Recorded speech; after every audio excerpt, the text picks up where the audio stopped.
Today we're talking to a business school that doesn't teach students any of the right answers, but only how to ask the correct questions.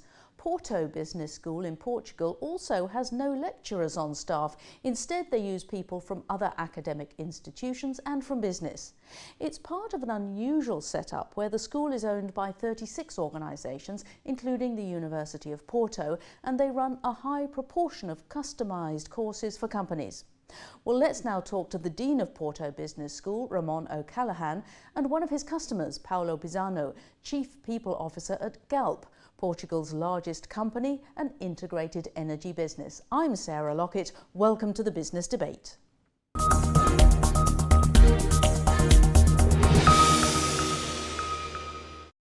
Well, Ramon and Paulo, welcome to the London Stock Exchange studios.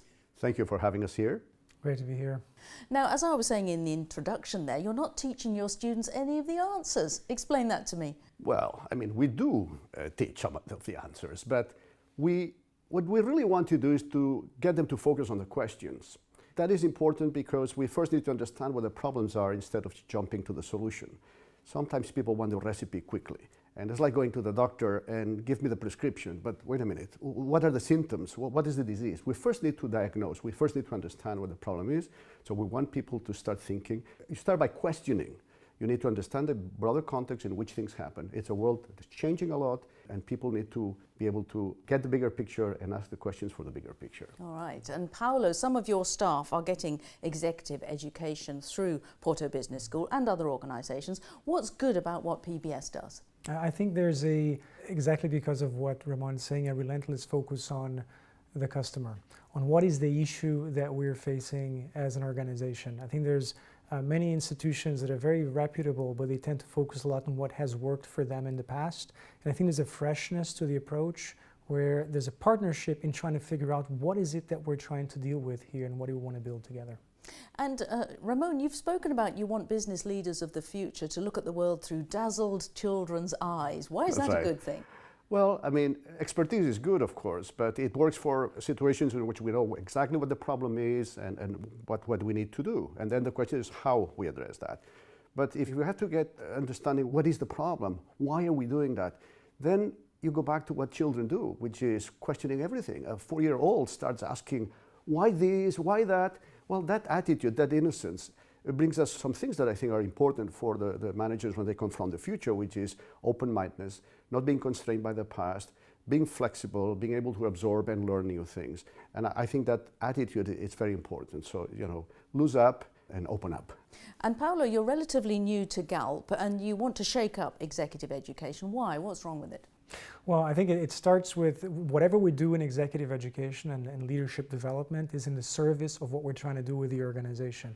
And Galp operates in the energy space where there's a lot happening. There's immense disruption going on in that space.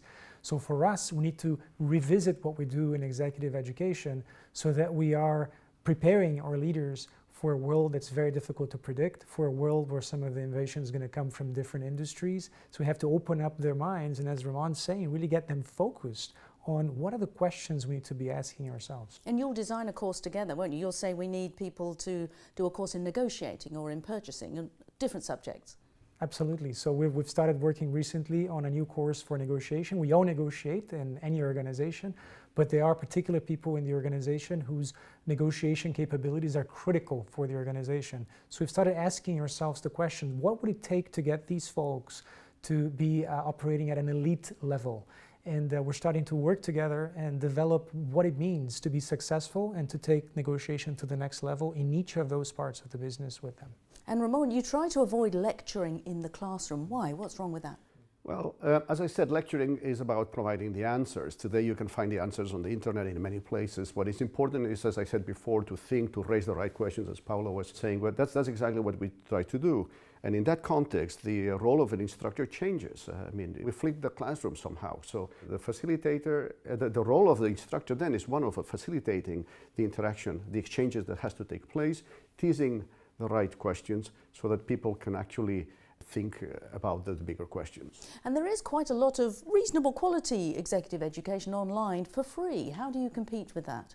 Well, I mean, a lot of that happens remotely. So, of course, one would say, well, we do contextualize, and that's why it's important. But that we could say that about any other institution.